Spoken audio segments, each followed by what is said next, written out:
Hello, welcome everybody to our SPAC, and we welcome Carlos Domingo from Securitize, founder and CEO. Welcome, Carlos. How are you doing? I'm doing great. Thanks for having me. Well, it's a pleasure to have you. As you know, this is an educational StreamYard that we use on our SPACs and a few other subreddits where we educate folks on different transactions, different public companies, and people love them. And we thank all our sponsors and everybody who's here today who's coming from Discord, StockTwits, X, and Reddit. So we'll jump right into it, Carlos. All right. Sure. So this week's NYSE announcement sounds like a big step.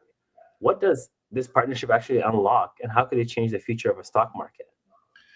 So look, one of the main topics within the tokenization industry has been tokenizing stocks. Obviously, stocks is tens of trillions of dollars in assets and daily transactions that run on very antiquated technology and system. So. And then what we announced today is that the New York Stock Exchange, which is the largest exchange in the world, is basically launching a digital venue. So this will be separated from the national exchange where things trade in traditional rails and T+1 settlement and the traditional market participants. So they're launching a separate venue where Securitize will play three roles. The first one, we will be the first approved transfer agent and tokenization platform that will be able to work with listed companies to tokenize their equity and then inject it in this digital venue for trading. Second is we are the overall design partner to help them figure out all the flows from how the tokens move in and out of the venue, how they trade, how the instant settlement happens, etc. And third, this will be a venue where retail investors will be able to trade through broker dealers, right? Similar to today, if you want to trade in New York Stock Exchange, you open a Robinhood account and then you trade through Robinhood. So Securitize Markets, which is the broker dealer of Securitize, has been nominated the first broker dealer that will connect to this digital venue to trade tokenized stocks. And that trading will be very different. So you will have instant settlement. It will be open 24/7. You'll be able to, do self-custody of the stocks in your own wallet, and then being able to then take those tokens that represent equity and do other things with them beyond trading them on that venue. That's amazing.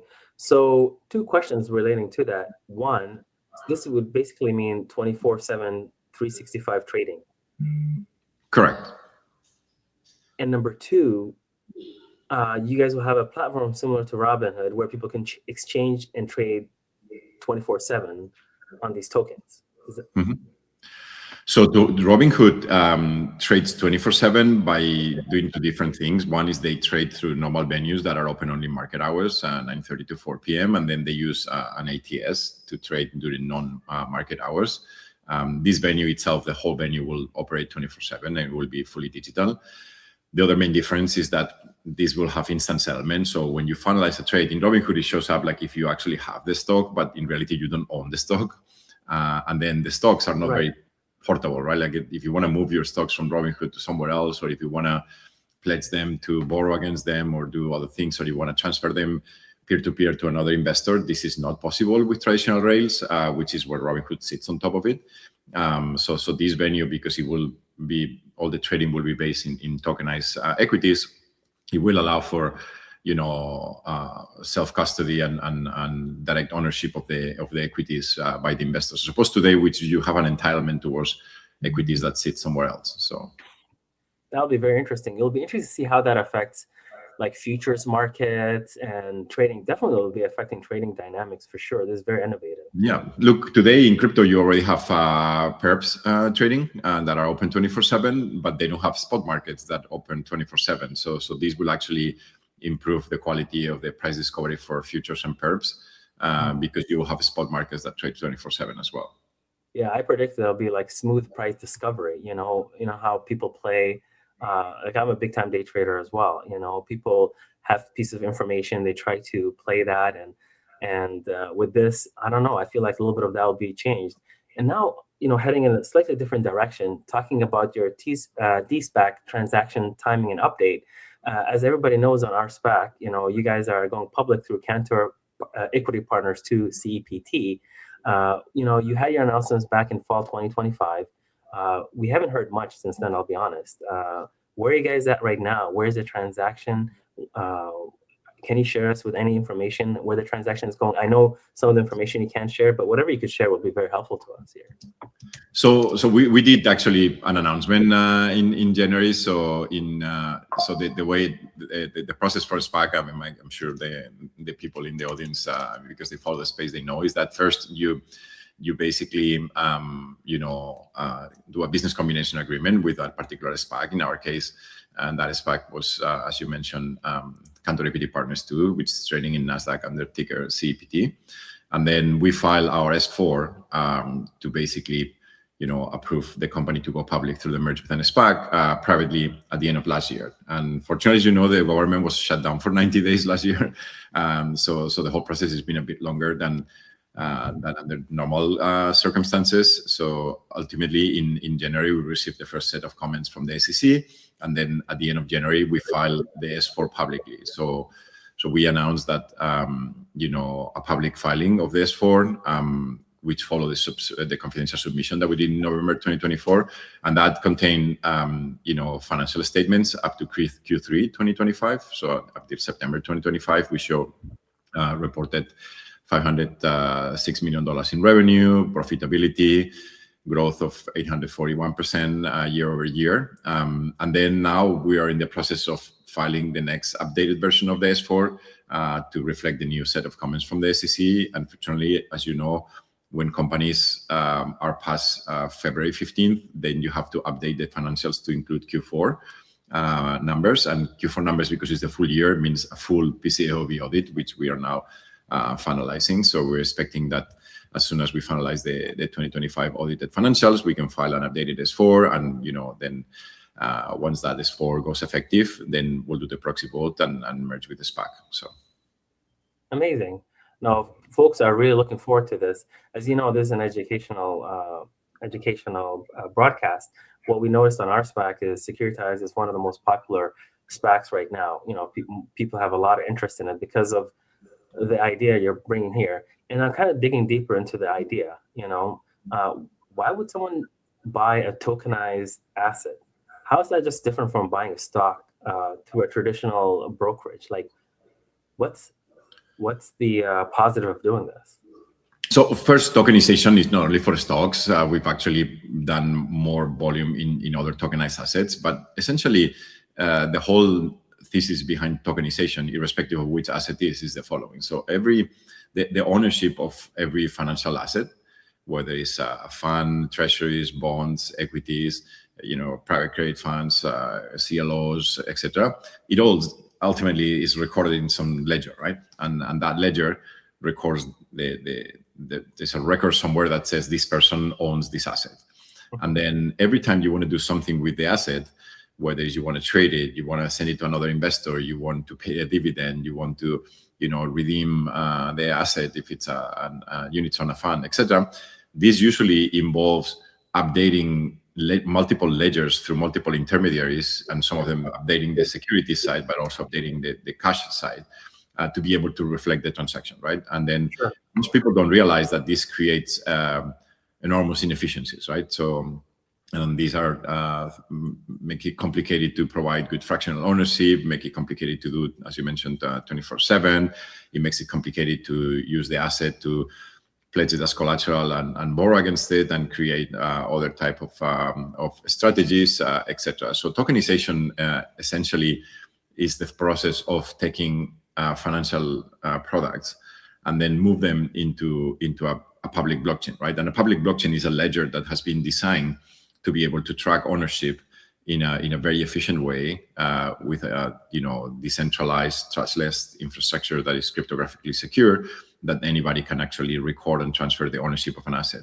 And it's also programmable. So you're basically now bringing programmability into financial products through smart contracts that allow you to also those products to do things in a much more interesting way. For instance, we do daily dividends for the BlackRock Biddle Fund that's more than $2 billion in size. And that means the investors are receiving the units of the fund in a more timely manner. And that means they are accruing more interest over time. We allow for peer-to-peer transfers.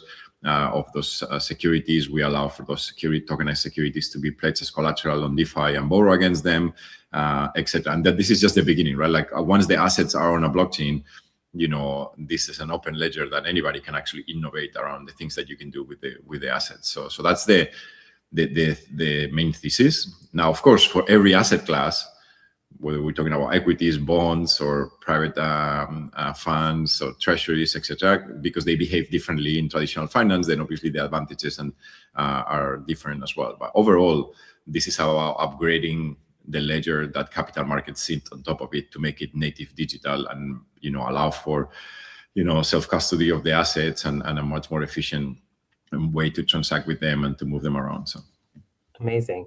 So you're updating the ledger. So that could be basically the central thesis for Securitize, the problem you're solving is updating the ledger, making it transparent, making it available 24/7.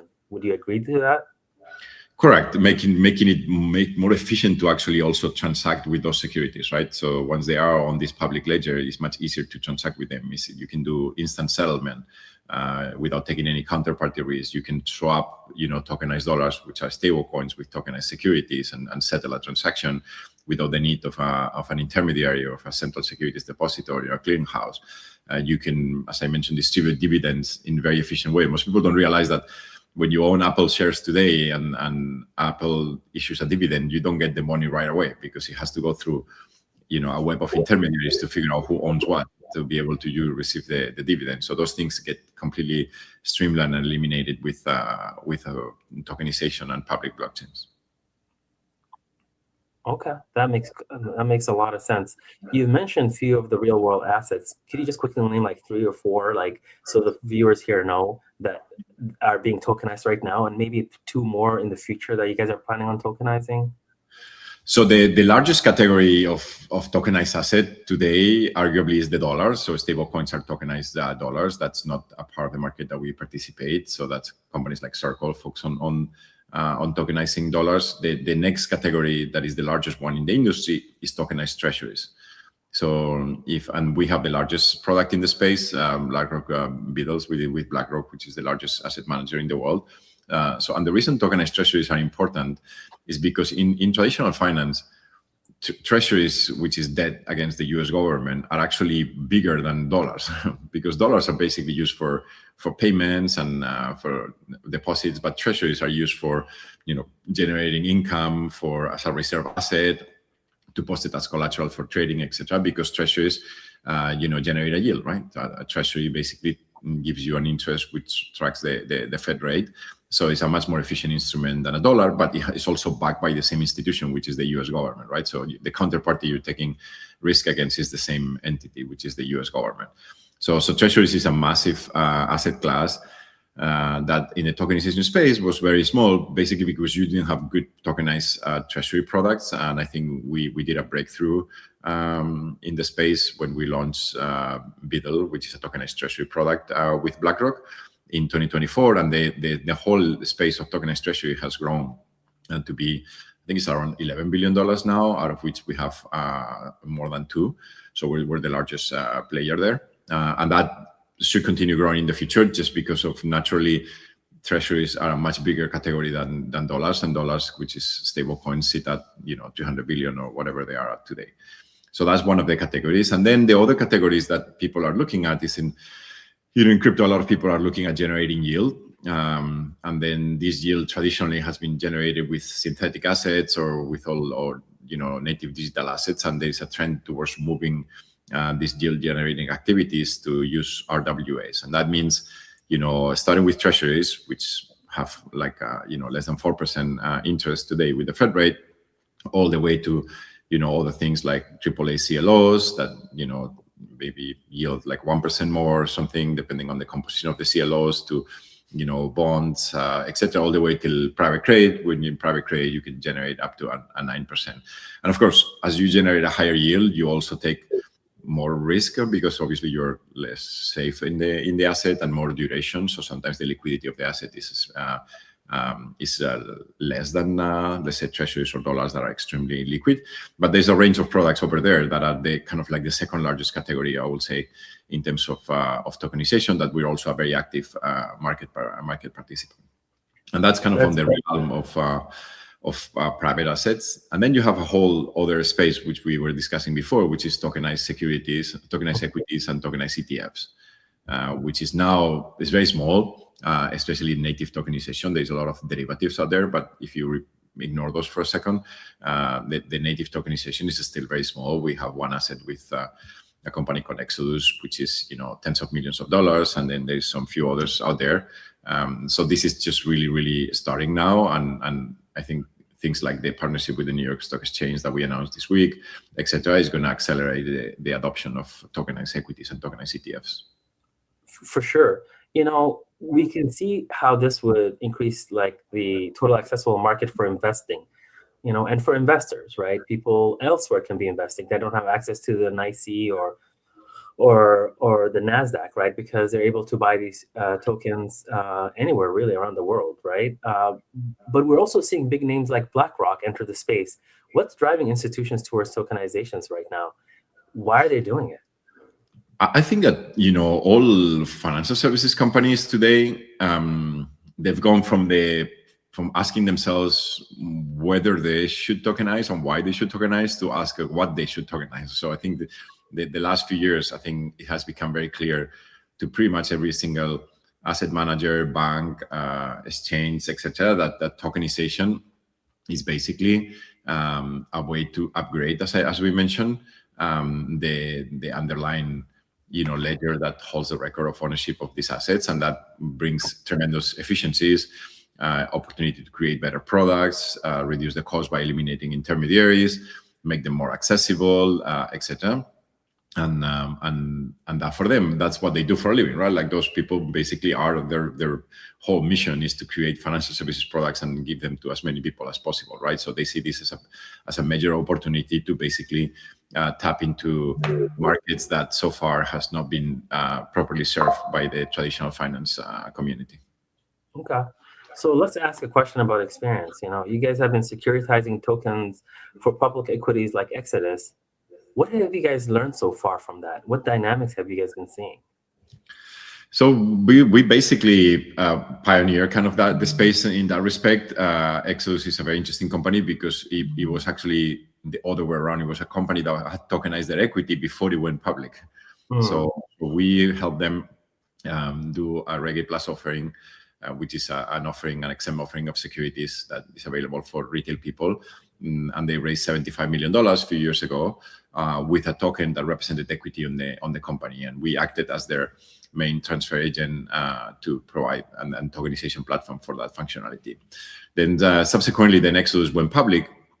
And then at that point in time, then we faced the situation of, well, you have the tokens sitting on a blockchain, but then you also have the book entry securities that are sit on DTCC that can be traded through New York Stock Exchange, which is where Exodus is listed. So we basically, we are an SEC registered transfer agent, and we have DTCC eligibility, means we can send securities in and out the traditional markets into the books and records of the transfer agent, which is a blockchain in our case.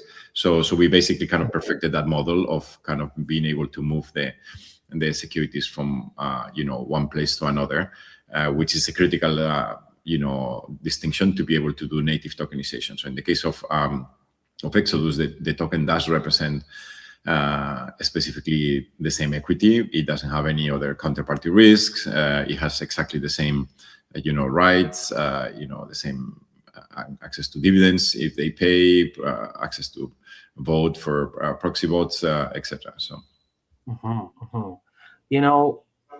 Recently this week we saw what happened around the Clarity Act in terms of stablecoin issuers, and that's like a regulation that they're looking at and a key inflection point for them. What do you see as a real inflection point for tokenization adoption? So not stablecoin for tokenization. Is there any particular regulation that you guys are looking forward to or keeping an eye out? Distribution and liquidity. What's your thoughts on that? I don't think that from a regulatory perspective, we need anything else to be able to scale tokenization. I mean, if you think about this, already billions and billions of dollars out there. I think that the last year or so, year and a half since the change of the administration in the US and the appointment of Chairman Paul Atkins to be the head of the SEC, and the creation of the crypto task force. I think that we've seen the kind of regulatory clarity in some aspects of our business, like, confirming that we can use a public blockchain as the ledger of record to track securities, reiterating that tokenized securities are securities, and therefore we need to follow the same securities regulations, and we are regulated under the SEC, clarifying how broker-dealers can do custody of tokenized securities, clarifying the accounting treatment for tokenized securities, which was another issue, and basically saying tokenized securities and securities should have the same accounting treatment and the same, haircut for broker-dealers if they keep them on the balance sheet, etc. So I think we are in a good position now. Are there things that maybe can streamline things? For sure, but I don't think that today regulatory friction is the reason for the industry not to take off. I think that today, first we need to tokenize more assets. Then we have to have more venues where those assets can trade, and then we need to make tokenized securities more accessible from a technology point of view, simplify how people consume those assets with wallets, integrated more in the endpoints, etc. So it's more about providing distribution and utility rather than anything has to do with regulatory frictions. I'm asking this question because there's still a lot of overlinking legislative questions for stablecoins. So we thought maybe there would be similar issues here, but it's good to hear that. Another question that comes directly from Reddit, one of the users, is that they see the secondary liquidity for tokenized assets to be very thin. Is there anything that could be done about that? Do you feel like the volumes will increase in the future, so there's more liquidity? Is there anything you guys are doing about that? What's your thoughts on that particular concern from one of the RSPAC member? I think that the reason tokenized equities today have thin liquidities because most of the assets that are out there are not real tokenized equities, right? There's our derivatives or price trackers that do not represent the same instrument, and therefore that makes it complicated for the traditional market makers to participate in the space. First, because they have obviously regulatory concerns about how those tokens are being created. They block the US because probably the way it's been done is not legal here, etc. And therefore that makes them very, very illiquid, right? I think initiatives like the one we launched with the New York Stock Exchange, where you have a very reputable venue issuing tokenized equities with us in the US without any regulatory issues in a completely regulatory compliant way, etc., will then attract the market makers and the necessary liquidity to make these assets as liquid as they are eventually in traditional markets. Okay, that's fair enough. Just taking one step back, we talked about BlackRock a few minutes ago. They're a $1 trillion asset management firm. They're We are like around $12 trillion. Yeah, Yes. multiple trillions, right? Yeah. You're working with them right now. We're looking at Securitize's moat. What prevents them from simply bringing tokenizations and the transfer agents in-house? Like, what edge do you guys have over them? I mean, look, asset managers, use service provider to manage their securities, right? So their job is not to replace their service providers. Their job is to, create financial products and, deliver good products and do good investments, and then, put those products in the hands of their investors. So for their traditional products, BlackRock doesn't use their own transfer agent or their own, tech platforms or whatever. They use third-party service providers like companies like BNY or State Street or others, or SSNC, etc.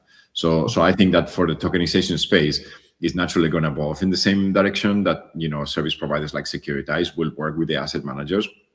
It's going to be much more scalable for us to be a service provider for many asset managers than each asset manager building their own tech stack, etc. So I think that that's going to happen. And then second, we've been, our company's been around for 8 years. So the amount of, tech and the amount of integrations we have for our tokens, because there's a misperception about tokenization. Is not just about issuing the token, right? Like those tokens need to have utility, right? So that means need to be, deployed in multiple chains. They need to have cross-chain protocols to be able to move them around. They need to have oracles that fit price of the tokens on chain. They need to have, custody support by crypto custodians. They need to have support in, DeFi protocols to be used as collateral to borrow against it, etc. So it's like a massive amount of, tech integrations and partnerships that our company has, makes it very difficult to replicate. And then the second thing is we're a transfer agent, but we also have an investor advisor, that we also have a broker dealer, like we also have the same licenses in Europe, etc. So from a regulatory stack, we also have a very complete regulatory stack. And as I mentioned, we're not competing with asset managers. We provide a service to them. So I don't think that asset managers will be looking at doing what we do.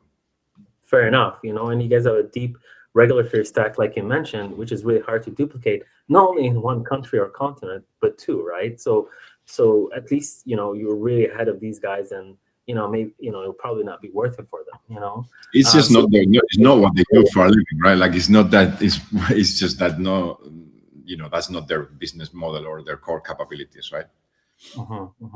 But of course, I can only speak on behalf of BlackRock what they want to do. But certainly, they've chose to partner, that's for sure, because that's why they work with us. So that's amazing, and it's still amazing to be partnered with one of the largest, like you mentioned, greater than $10 trillion in asset managers. When numbers get that high, really, it's honestly hard to kind of comprehend. And people don't realize that the complexity of working with a large corporation like BlackRock, it's also something very difficult to replicate by competitors, right? This is a project that took very long time to first win against competitors, and second, to kind of set up the company to be ready to serve a very, very large asset manager like BlackRock. We have to have very strict compliance procedures, cybersecurity, key management for issuing the tokens, making sure there's no problems with those things. We need to have also insurance policies for the company in case something goes wrong, the legal contract for the contracts that we have with them, etc. So this is a complicated process to onboard with these very large corporations. So. Sure. We're just going to take our first break, Carlos. Thank you, everyone who is here today from RSPAC, from Reddit, from Discord, StockTwits, and X. This is Reddit AMA number 106. Thank you so much for your continued support, both our sponsors and our guests. Today, we're here with Carlos Domingo, CEO of Securitize. They're going public via a Cantor SPAC. Currently, their ticker is CEPT. And on DSPAC, their ticker will be SECZ. If you missed the first half of this interview, when it's done, it'll be available on X, Reddit, Discord, and StockTwits. Feel free to listen again. Very, very informative as we dive deep into the technical background of tokenization, what Securitize is doing, the technology, the regulatory stack, discussing competitors, moat, and so forth. Thank you, everyone. And thank you, Carlos. Carlos, Securitize operates in a cutting-edge, high-risk, high-reward sector where mainstream adoption is still scaling up. Will Securitize have enough cash on balance sheet post-merger to comfortably fund operations, I don't know, for the next 6 months, year, 2 years? We don't know how high redemptions will be, and we don't know what you guys will do to make sure that's, not as high, because obviously sponsors don't want that. But what's your thoughts on that particular question from one of the users on Reddit? So first, we didn't want to be, subject to, dependent on redemptions, because as you said, redemptions, you never know, because, our SPAC has been trading well so far, fingers crossed, but you don't know how it's going to trade the last day. And, the markets, unfortunately, the last few months have been extremely volatile because of a lot of the macro situation. So this is why we raised a pipe, which was oversized, bigger than what we were planning on raising. And this was disclosed when we announced the pipe, that we were oversubscribed and that we raised an oversized pipe, because that means that there is a guaranteed amount of money that is coming to the company. We also did a small pre-IPO round to be well capitalized before the going public process happened. So I think that for the time being, even in the absence of any of the trust money, then we have, I think, plenty of money for not needing to raise more money in the near future. So if you look at our financials, obviously we're projecting to stay profitable throughout 2026. So in that case, means that we're not going to consume the cash that we have from the pipe. And as I mentioned, the pipe is $225 million, so it will allow us to sustain the business for a meaningful period of time. to just understand the size of this pipe, folks, Carlos, what's the size of the trust compared to the size of the pipe? The trust, the SPAC raise, if I remember correctly, $244 million, which is now a little bit higher because obviously they've been accruing interest. So it's probably like 250 or something like that. I don't know exactly the number. The pipe is 225. That's pretty impressive. The pipe is almost the same size, basically the same size as the pipe was the largest pipe for an operating business, an operating business merging with an SPAC, because obviously you had these treasury companies that raise big amounts of money. But for an operating business doing a SPAC transaction, this was the largest pipe since 2021. Yeah, that's amazing.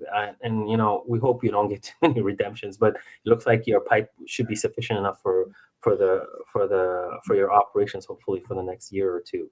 Correct. As I mentioned, we didn't want to be dependent on whether there's redemptions or not. So, but right. Redemptions are at 10.3. The SPAC has been trading at close to 11 or above for most of the period of that the company, especially since we announced the deal. So we'll see. Yeah, and just to help you out, from what we've seen on our SPACs and other discussions, a lot of the folks who are holding the SPAC are very, very interested and committed. So you rarely see that these days, especially after the craze of 2021. So hopefully not too much redemptions, So another question, and one of the other folks on our SPAC asked is, a lot of us are trying to understand how value accrues to equity holders versus token holders in your ecosystem. As Securitize expands tokenization offering, how should investors think about value capture at the public company level? Is this upside primarily driven by platform fees and account under management growth? Or is there any direct linkage between token ecosystem growth and equity appreciation? They're basically trying to figure out how the upside comes to the tokenized holders, and is it any different from the ones who hold the equity? That's what they're looking at. No. So the announcement we've done where we say we're going to tokenize our equity, that means the token will represent one share of the company. So the value will accrue equally on the actual, let's say, traditional equity that sits on DTCC and that people can trade in traditional markets versus the tokenized version. So it will not be any different. So if the company has, let's say, 100 shares, we'll have 50 in book entry traditional securities and 50 on tokenized, but it will not be, the value accrual will be exactly the same one, because it will be the same instrument. So how does that work though? If one token is trading 24/7 and the other one is trading whenever the stock market is open and closes, will there be any deltas between these two different representations of the same underlying asset? Have you seen that? So that's a very good question. So as you said today, Robin could also ask 24/7 through a traditional mechanism, like it's a bit different. But I think that if there is discrepancy between the assets, the price trading in one venue versus the other one, market makers will solve this, right? This is what happens in crypto, by the way. So in crypto, you have Binance trading Bitcoin here and Coinbase trading Bitcoin here, and they're not connected to each other and they trade separately, but then they always trade pretty much at the same price, because if there is a price discrepancy, that creates an arbitrage opportunity, and market makers and trading firms will make it go away. So I don't think that, having traditional equities trading in traditional venues and having tokenized equities trading in new digital venues is going to create a price fragmentation. I think it's going to potentially increase liquidity, because you're going to be able to attract other different firms and different market participants. So, okay, that's very helpful, because that's like, as you mentioned, there will be arbitrage if that happened, and right away the market will eliminate it. Another question one of the users asked is, can you break down your expected revenue mix over the next 24 to 36 months between issuance fees, platform fees, secondary trading, and other services? More importantly, what's the path to profitability look like, and which segments do you expect to be the biggest drivers of margin as the business scales? So unfortunately, we cannot disclose projections that are not in the official documentation that we submitted with the SEC. So I'm not in a position to provide that breakdown. We submitted with the pipe deck that had a projection of $110 million for 2026, and that we were profitable in 2025, and we are planning on staying profitable in 2026. So So the path to profitability is already there. Like we've become profitable, since last year. So that's all I can disclose currently, because as you know, through the process of going public, we have to be careful with disclosing things that are not publicly available for everybody else. Yeah, no, we get it. We've interviewed over 100 CEOs, so there's a pretty common response we get when we get into the weeds like that. Given we talked about this a little bit earlier, given the different legal and regulatory frameworks in different key regions globally, looking at Europe, Asia, US, and the rest of the world, where do you see the biggest opportunity geographically for Securitize? Are there any specific legal or regulatory hurdles you need to overcome? You talked about this a little bit. You said you don't foresee any regulatory hurdles, but what about the rest of the world? What about Japan? What about, let's say, Spain? Do you see any other regulatory issues? Where do you see Securitize doing the best? So in Europe, we also have licenses, but the reality is it's kind of ironic because Europe started providing licenses for tokenization before there was regulatory clarity in the US. But then because they move, pretty slowly getting those licenses out there, we just got it early this year. Then now those licenses are actually more restrictive than the licenses in the US. So what we have in Europe is called the Trading and Settlement System license, which is under something called the DLT pilot regime, which has an expiration date, has a limit in the size of the volume of the things that you can trade, etc. So I do think that Europe at this point in time is a bit more restrictive than the US, and we would like this to change. Ourselves and 4 other CEOs of other regulated entities in Europe that are looking at the tokenization space, we've submitted a letter to the European Union asking them to change this, because otherwise they're going to lose the competitive battle against the US. And the US is already a much bigger market, right? So from a market opportunity perspective, obviously the US is a huge market. I think that there is an interesting angle in emerging markets where, while they are less, smaller from a size perspective, they probably have more problems to be solved there, like in terms of accessibility to products or being able to give them access to, publicly traded companies in the US, etc. Right? So I think that the same way that stable coins actually have a massive adoption in emerging markets because people want to have dollars and they don't have a simple way to hold a dollar in an emerging market. I think the moment you have the tokenized Tesla or tokenized Standard & Poor's 500, etc., that these people in emerging markets can consume in a simple way, I think that there is a big opportunity there. So we're exploring, other regions in terms of licensing. We have a good presence in Japan today. We're just not a licensed entity. We only act as a tech provider and work with, banks and regular entities like Nomura, Mizuho, etc. So, but I think that the restrictions in Europe, are a bit problematic in my opinion. In other jurisdictions, it seems that the Middle East has a very good framework. Japan is a bit behind, so I don't know. We're going to continue exploring, other opportunities while keep the focus in the US, which is obviously the largest capital markets in the world. Sure, that makes sense. When you speak about the Middle East, are you talking about the Gulf countries like UAE, or does it also include like Saudi Arabia, which is actually larger in terms of people? Saudi is very interesting because Saudi is a very large country. I actually live in Dubai for many years, so I do know the region quite well.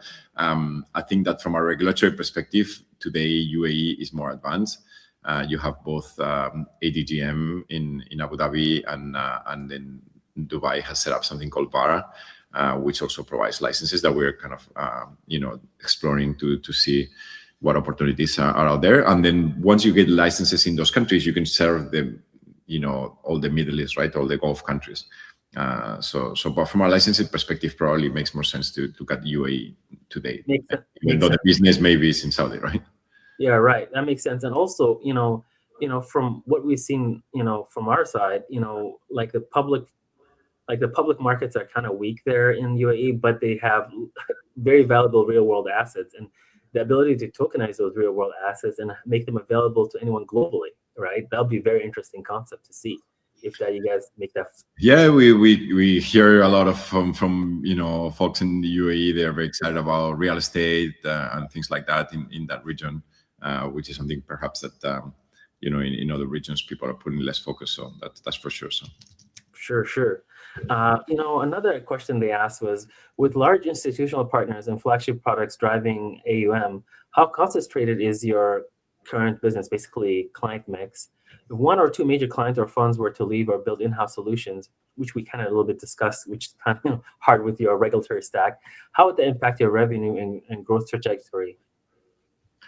So from a AUM perspective, in terms of size of the products that we do have obviously concentration towards BlackRock because they represent, I think, approximately 60% of our AUM. We don't have the same, let's say, index when it comes to revenue because of the mix of revenue we have from different activities. Also, the different size AUM and revenue sometimes are not correlated because some assets are smaller, but they generate a lot more revenue because of the nature of the asset, and some other assets that are larger but generate less revenue, right? So from a revenue perspective, we have not disclosed any in our S4 any significant concentration towards anybody. From an AUM perspective, we definitely do have with BlackRock. So. Okay, fair enough. Do you ultimately see Securitize becoming the core infrastructure layer for tokenized securities, or more of a marketplace exchange for these assets? We talked a little bit about it, having like a Robinhood-like app. And how should investors think about where the biggest long-term value accrual sits within that stack? We are obviously where the company, let's say, heritage and tradition is in being the asset, the servicing company for the issuer to be able to tokenize and put assets on chain, and so less on the trading side of things. Because we own a broker dealer, we also are looking at participating on the trading infrastructure. As I mentioned at the beginning in the announcement with the New York Stock Exchange, we are going to be the tokenization platform for them, but we're also going to be a broker dealer trading on their ATS. So we do see over time, helping facilitate trading, and we also announced a deal with Uniswap X, which is a decentralized RFQ mechanism that we can trade securities there through using our broker dealer, etc. So I do think that over time, and this is explained on the pipe deck that we submitted, we want to not only participate in tokenization, but be able to help intermediate transactions, because obviously it's like a new revenue stream that we naturally can monetize because we are attached to the asset, right? So because we are the company tokenizing the asset. So that is true. Well, we're at the end of our questions, Carlos. Any last thoughts that you want to share with our community on RSPAC and Reddit? No, I think this was first. Thanks a lot for doing this. This is the first time I've actually done something on Reddit that hasn't been our traditional venue. So it's very exciting to start. As somebody that I also invest in public companies through my Robinhood account, I think it's exciting to start interacting more with the retail trading community as in the path of becoming a publicly traded company. So look forward to come again here in the future to update on the progress of the company. Yeah, we definitely look forward to seeing you on DSPAC. Thank you for your time, and thank you for everyone that has come today to our show. This is AMA number 106 with Carlos Domingo, CEO of Securitize. We talked in detail about their stack, the regulatory stack, their clients, how currently they're going public via a Cantor SPAC, CEPT, and on DSPAC, their ticker will be SECZ. Thank you so much, everyone, and we'll hopefully see you for part 2. Thank you so much, Carlos. We really appreciate your time. Thank you. Bye-bye. Take care. All right, bye-bye.